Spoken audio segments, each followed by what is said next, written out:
And it's very worrying that Donald Trump, we know, Piers, you and I, is not a religious man. He's not a big Christian, but he's filled his administration with these kind of messianic folks, these Christian evangelicals who say Israel right or wrong. You've got the Speaker of the House, Mike Johnson, just went to Israel a few days ago, I think, and he visited an illegal West Bank settlement. You didn't get a chance to talk about the West Bank with Huckabee, which he believes is not occupied. You have 2 American citizens, Piers, killed in the West Bank in the last 30 days by settlers. Mike Huckabee is the American ambassador to Israel, as he proudly told. He's I'm America's ambassador to Israel. What's he done for them? They're American citizens. Isn't that the job of the U.S. ambassador to Israel, to protect American citizens in that country or in occupied territories by that country? Yeah, listen, I think the aggressive expansion of settlements in the West Bank is a crime. I made no pretense of that since they've been doing this throughout the last 2 years. What did you make of the Gaza Humanitarian Foundation? Let's be honest. Every once in a while, a political interview comes along that exposes far more than the guest intends. And Mike Huckabee's conversation about Gaza, killed journalists, and the occupation wasn't just tone-deaf. It was revealing. Not revealing in the way he hoped, but in the way that reminds us how comfortably some officials speak about human suffering when they think no one will challenge them. Because what you're about to hear isn't just a difference in opinion. It's a worldview. One steeped in denial, selective outrage, and a dangerous willingness to excuse violence as long as it fits a political narrative.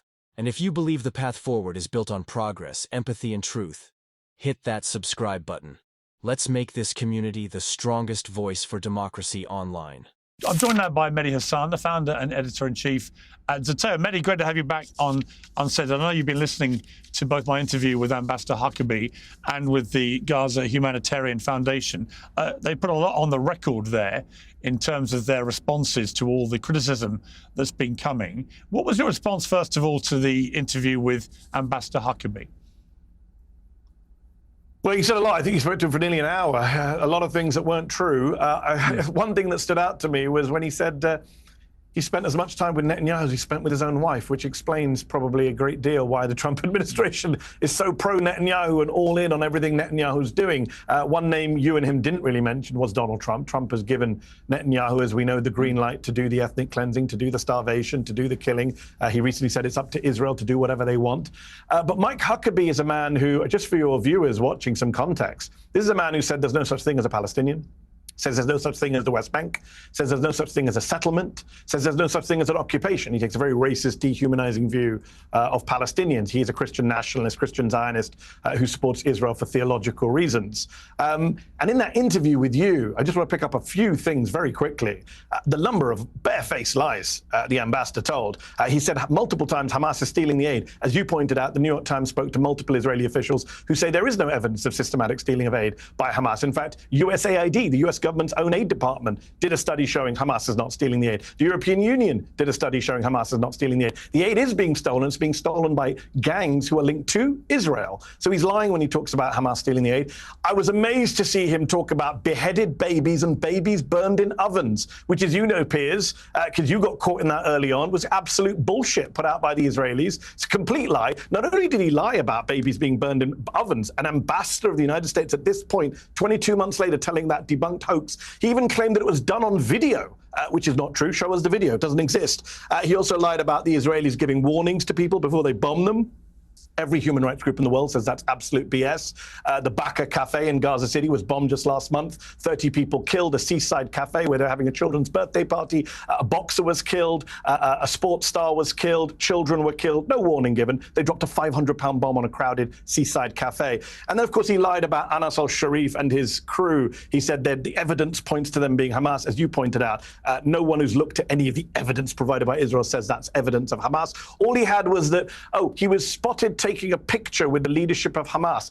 So if you stand next to an accused terrorist or someone on the American terrorist watch list, that makes you a target, because I would point out Mike Pompeo is in a picture standing next to the Taliban. Donald Trump is in a recent picture standing next to the former leader of al-Qaeda in Syria. Is that what we're now classifying as a justification for killing someone? A lot to unpack there. I think one of the more interesting things that's come out in the last 24 hours are the words, once again, of the finance minister Bezalel Smotrich, saying that his plan, as a direct quote, his plan is for large parts of Gaza to remain under our control and sovereignty, and we can settle them. And that this has been, I know it's been a fear that you have expressed from day one of this, after October the 7th, that actually Israel and its hard right government ministers would move to try and take over Gaza and indeed the West Bank. You know, when you hear people like Smotrich, it's very hard to dispute that's exactly what he wants to do.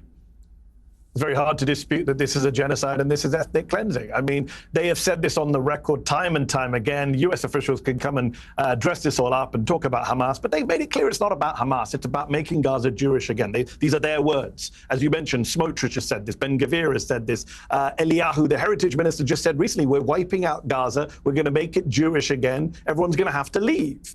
Donald Trump himself, by the way, Mike Huckabee's boss, has said everyone has to leave and they can't come back, is what he said to Fox in one interview. Huckabee, as I mentioned, is a Christian Zionist. He is a hardcore evangelical who, if you had asked him about that, would probably support that stuff. I mean, his worldview, messianic worldview, is based on all of the Jews coming together in the Holy Land, taking all the land, and then Jesus comes back. I mean, that's not something they hide. In fact, Huckabee, Piers, was at an illegal West Bank settlement, Shiloh, in May, and he visited 5 heifers, 5 red cows, sent from Texas, I believe, which I believe is part of the prediction, the prophecy for rebuilding the temple and bringing back the Jewish Messiah. I mean, this is the kind of circles he moves in. These are the kind of beliefs and views he shares. And it's very worrying that Donald Trump, we know, Piers, you and I, is not a religious man. He's not a big Christian, but he's filled his administration with these kind of messianic folks, these Christian evangelicals who say Israel right or wrong. You've got the Speaker of the House, Mike Johnson, just went to Israel a few days ago, I think, and he visited an illegal West Bank settlement. You didn't get a chance to talk about the West Bank with Huckabee, which he believes is not occupied. You have 2 American citizens, Piers, killed in the West Bank in the last 30 days by settlers. Mike Huckabee is the American ambassador to Israel, as he proudly told. He said, I'm America's ambassador to Israel. What's he done for them? They're American citizens. Isn't that the job of the US ambassador to Israel, to protect American citizens in that country or in occupied territories by that country? Yeah, listen, I think the aggressive expansion of settlements in the West Bank is a crime. I made no pretense of that since they've been doing this throughout the last 2 years. What did you make of the Gaza Humanitarian Foundation spokesman interview? Because there's a lot of misinformation being thrown around about the UN and the way they operated the food. That, as I said to the ambassador, and as he rightly picked up on, the New York Times did an extensive report which said that there was no evidence of systematic theft by Hamas. However, I'm under no illusion that, of course, Hamas would probably try and take as much as it could get its hands on, and I would assume they've been doing that reasonably regularly. There was just no evidence of a systematic thieving of all the UN food. Do you think the Gaza Humanitarian Foundation is a force for good in Gaza because it's getting some food to Gazans, or do you think it's not a force for good?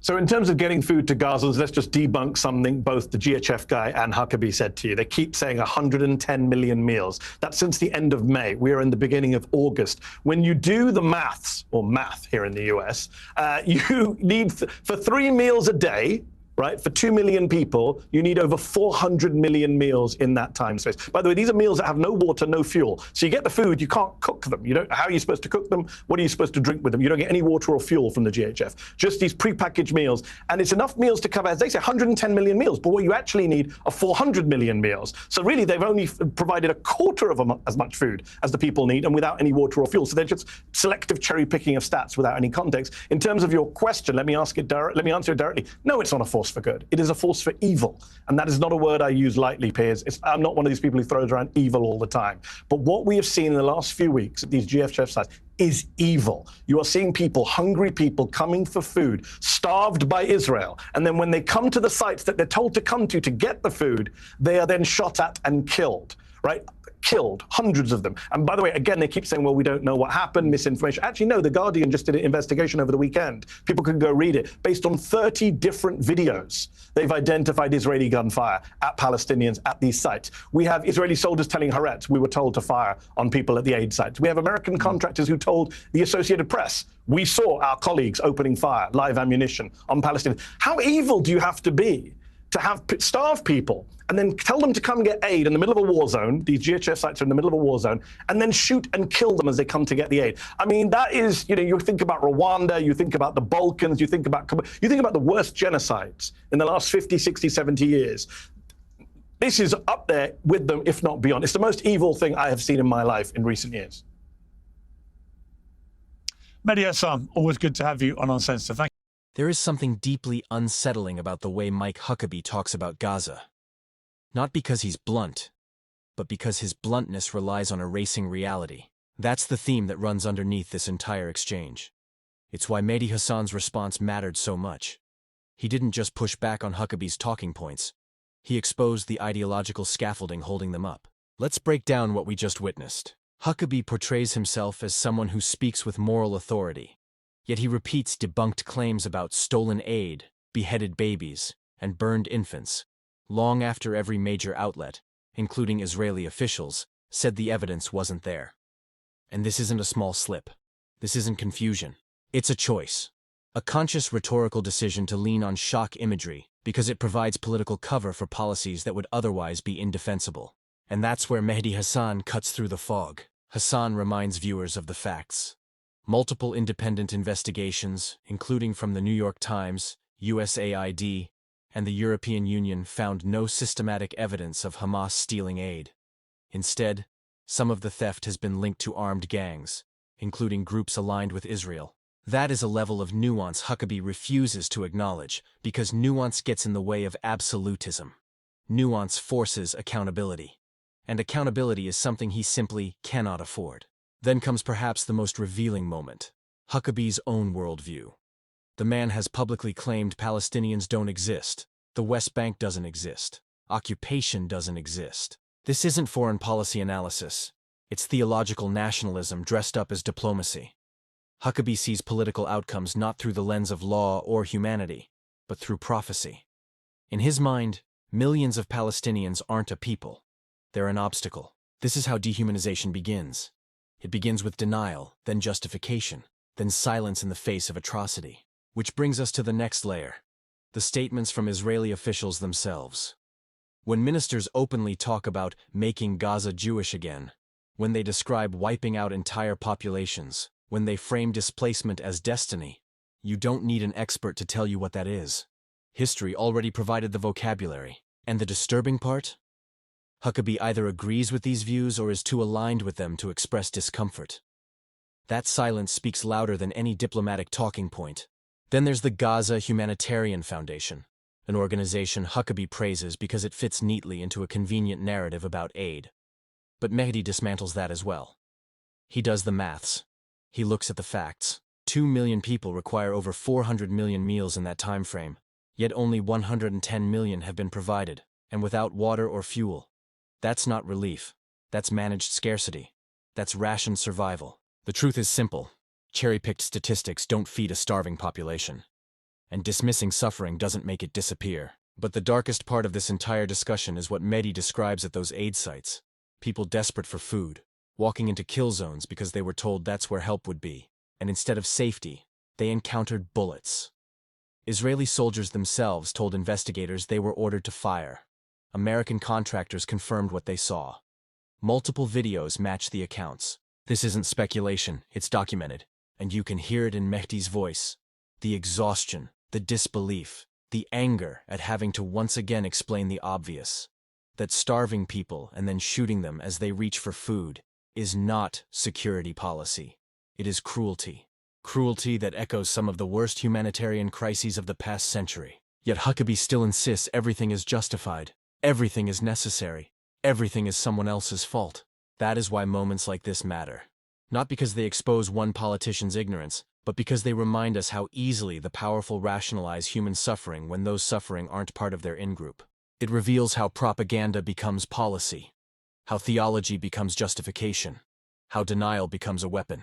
This isn't left versus right, it's humanity versus indifference. And as long as conversations like this continue, we cannot afford to look away. We cannot afford to stop asking questions or challenging narratives built on fear and erasure. Because the truth is this: the world doesn't become more just by accident. It becomes more just because people refuse to let indifference win. People like you, watching, questioning, pushing back, and that's the real takeaway. Not Huckabee's talking points, but the moral courage required to confront them. If you've made it this far, you know why this matters. And you know why staying informed, staying engaged, and staying vocal is the only way forward. That's the real story. Not the spin, not the posturing, but the fight for truth in a world that desperately needs it.